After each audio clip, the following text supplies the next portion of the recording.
फसल। उत्तर प्रदेश के एक छोटे से गांव बसरिया में एक गरीब किसान रहता था, राम खेलावन। रंग सांवला, शरीर दुबला, मगर आंखों में मेहनत की चमक थी। उसके पास मुश्किल से 2 बीघा जमीन थी और उसी में उसकी दुनिया बसती थी। गांव के लोग उसे प्यार से रामू किसान कहते थे। सुबह सूरज उगने से पहले ही वो खेत में निकल जाता और अंधेरा होने तक काम करता। लेकिन कई सालों से उसकी फसलें कुछ न कुछ कारण से बर्बाद हो जाती थीं। कभी बारिश ज्यादा हो जाती, कभी सूखा पड़ जाता, कभी कीड़े लग जाते। एक और बर्बाद मौसम। इस साल भी रामू ने बड़ी उम्मीद से गेहूं बोया था। बीज, खाद और पानी के इंतजाम के लिए उसने गांव के साहूकार भोंदूराम से कर्ज लिया था। भोंदूराम लालची आदमी था। ब्याज ऐसा रखता कि किसान का पूरा खून निचोड़ ले। रामू जानता था कि अगर इस बार भी फसल न हुई तो उसकी जमीन भी चली जाएगी। दिन बीतते गए, लेकिन किस्मत ने फिर साथ नहीं दिया। पहले बारिश रुकी रही, फिर एक हफ्ते में इतनी हुई कि खेत दलदल बन गया। रामू की मेहनत की फसल वहीं कीचड़ में दब गई। एक शाम जब वो खेत के बीच बैठा था, कीचड़ से सना हुआ, तो उसकी आंखों से आंसू निकल आए। उसने आसमान की ओर देखा और कहा, हे भगवान, क्या मेरी मेहनत कभी रंग नहीं लाएगी? मैं रोज मेहनत करता हूँ, भूखा रहकर भी खेत जोतता हूँ, फिर भी पेट भर अनाज नहीं मिलता। एक रहस्यमय रात। उस रात वो बहुत देर तक जागता रहा। चारों ओर सन्नाटा था। बस दूर कहीं से मेंढकों की आवाज और झींगुरों की टर टर सुनाई दे रही थी। अचानक उसे लगा जैसे खेत की दिशा से कोई हल्की सी नीली रोशनी आ रही हो। वो डरते डरते उठकर खेत की ओर गया। वहां उसने देखा, खेत के बीच में एक काली मिट्टी से बना छोटा सा गड्ढा था, जिसमें नीली चमक उठ रही थी। रामू पास गया तो उसकी नाक में एक अजीब सी खुशबू आई, जैसे मिट्टी खुद किसी फूल की तरह महक रही हो। उसी समय पीछे से एक धीमी आवाज आई, राम खेलावन, अगर मेहनत सच्ची हो तो मिट्टी भी जादू करती है। रामू घबरा गया। कौन है? उसने कांपती आवाज में पूछा। अंधेरे में से एक बुजुर्ग आकृति निकली, सफेद दाढ़ी, लकड़ी की लाठी और आंखों में चमक। उन्होंने कहा, डर मत बेटा, मैं धरती बाबा हूँ। तुम्हारी मेहनत को मैंने देखा है। आज से तुम्हारे खेत में उगेगी काली फसल, जो तुम्हारी किस्मत बदल देगी। रामू ने हैरानी से पूछा, काली फसल? वो क्या होती है बाबा? धरती बाबा मुस्कुराए। जब मिट्टी सच्चे दिल से जोती जाती है तो वो ऐसी फसल देती है जो सोने से भी कीमती होती है।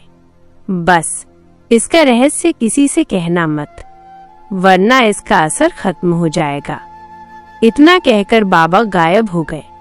रामू ने चारों ओर देखा, फिर वही सन्नाटा, वही नीली चमक धीरे धीरे मिट्टी में समा गई।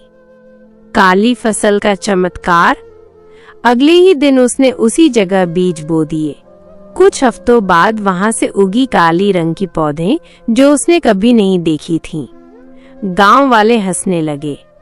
अरे रामू, ये क्या बो दिया तूने? खेत तो राख जैसा लग रहा है। लगता है इस बार तो भूतों की फसल होगी। लेकिन रामू ने किसी की बात नहीं मानी। वो रोज उन पौधों की सेवा करता, पानी डालता और मिट्टी को झाड़ता। धीरे धीरे उन पौधों से निकलने लगे काले चमकदार दाने, जो देखने में अजीब थे, लेकिन उनमें एक हल्की सुगंध थी। बदलती किस्मत। एक दिन गांव में शहर से एक व्यापारी आया। वो जैसे ही रामू के खेत से गुजरा रुक गया। ये कौन सी फसल है? मैंने ऐसी कभी नहीं देखी, उसने पूछा। रामू ने सच बता दिया कि ये एक नई किस्म की काली फसल है। व्यापारी ने कुछ दाने उठाकर देखे और बोला, अरे ये तो काली धान की प्रजाति है। शहर में इसकी कीमत सोने जैसी है। इससे औषधियां बनती हैं और लोग इसे ब्लैक राइस कहते हैं। रामू के होश उड़ गए। व्यापारी ने वही सौदा पक्का किया। पूरे खेत की फसल के 1 लाख रुपए दिए। रामू के जीवन में पहली बार इतनी बड़ी रकम आई थी। उसने कर्ज चुकाया, घर की मरम्मत कराई और माँ बाप का पुराना सपना पूरा किया। नए कपड़े, नई छत और बेटी की शादी। लालच का इम्तिहान। लेकिन कहानी यहीं खत्म नहीं हुई। भोंदूराम साहूकार को जब खबर मिली कि रामू की काली फसल बिककर लाखों में गई है, तो उसकी आंखों में लालच चमक उठा। वो रात को अपने 2 गुर्गों के साथ रामू के खेत में आया और काली मिट्टी खोदने लगा। कहीं इसी मिट्टी में तो जादू नहीं, वो बड़बड़ाया। पर जैसे ही उसने मिट्टी खोदी, जमीन से एक तेज नीली लपट उठी। भोंदूराम डर के मारे चीखा और भाग गया। सुबह जब लोग पहुंचे तो देखा मिट्टी वहां पहले जैसी हो चुकी थी, बस उस जगह एक काला निशान रह गया था। रामू ने समझ लिया, धरती बाबा ने कहा था, रहस्य किसी लालची के लिए नहीं। अंत में सीख। आज भी बसरिया गांव में जब कोई नया किसान मेहनत करता है तो बुजुर्ग लोग कहते हैं, जिसके दिल में सच्ची मेहनत और ईमानदारी हो, उसकी मिट्टी भी सोना उगाती है। राम खेलावन अब गांव का सबसे सम्मानित किसान था।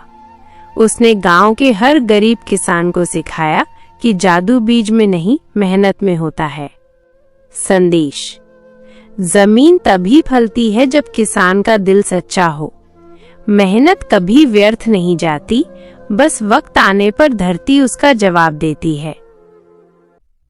गांव सोनापुर की कहानी। जादुई हांडी वाला ढाबा। गांव सोनापुर की सुबहें बड़ी प्यारी थीं। खेतों में ओस की बूंदें चमकती, बैलों की घंटियां बजती और मिट्टी की खुशबू से पूरा माहौल महक उठता था। इसी गांव के बाहरी हिस्से में एक पुराना सा ढाबा था, हरी का ढाबा। ढाबा देखकर कोई नहीं कह सकता था कि यहाँ कुछ खास मिलेगा। टूटी कुर्सियां, टेढ़ी टेबल और एक पुराना तवा, लेकिन जो भी एक बार यहाँ खाना खा लेता वो कहता, ऐसे स्वाद की दाल मैंने कहीं नहीं खाई। हरी 30 साल का साधारण सा आदमी, चेहरे पर थकान लेकिन आंखों में सच्चाई। हर सुबह सूरज निकलने से पहले वो अपने ढाबे पर पहुंच जाता, मिट्टी का चूल्हा जलाता और दाल चढ़ा देता। गरीबी और जिम्मेदारी। हरी के पिता पहले इसी ढाबे को चलाते थे, लेकिन उनके गुजर जाने के बाद सारा बोझ हरी पर आ गया। माँ बीमार रहती थी और छोटी बहन गीता की पढ़ाई का खर्च भी उसी के सिर था। गांव वाले अक्सर कहते, हरी इतना मेहनत करके भी क्या मिलेगा, शहर चले जा, वहां कुछ काम कर ले। पर हरी बस मुस्कुरा देता, अम्मा की दवा और बहन की फीस इसी ढाबे से निकलती है भैया, मैं इसे नहीं छोड़ सकता। धीरे धीरे महंगाई बढ़ने लगी। चूल्हे के लिए लकड़ी महंगी हो गई, तेल भी 2 गुना। फिर एक दिन बिजली गिरने से ढाबे की छप्पर जलकर राख हो गई। हरी के पास इतने पैसे नहीं थे कि नया बनवा सके। वो टूटी टेबल के नीचे सिर रखकर रोने लगा। एक अजनबी की मुलाकात। अगले दिन शाम को जब बारिश हो रही थी, तभी एक बुजुर्ग आदमी ढाबे पर आया। सफेद दाढ़ी, गीला कुर्ता और थैला कंधे पर। उसने कहा, बेटा कुछ गरम खाने को मिलेगा, बहुत दूर से आया हूँ। हरी ने झटपट पुरानी हांडी में दाल गरम की और आधी रोटी खुद खाकर बाकी उसको दे दी। बुजुर्ग ने दाल चखी तो आंखें चमक उठीं। बेटा तेरे हाथ में कोई जादू है, तेरा ढाबा एक दिन बहुत चलेगा। हरी ने उदास होकर कहा, बाबा अब तो ढाबा ही नहीं बचा, आग में सब जल गया। बुजुर्ग मुस्कुराए और अपने झोले से एक छोटी मिट्टी की हांडी निकाली।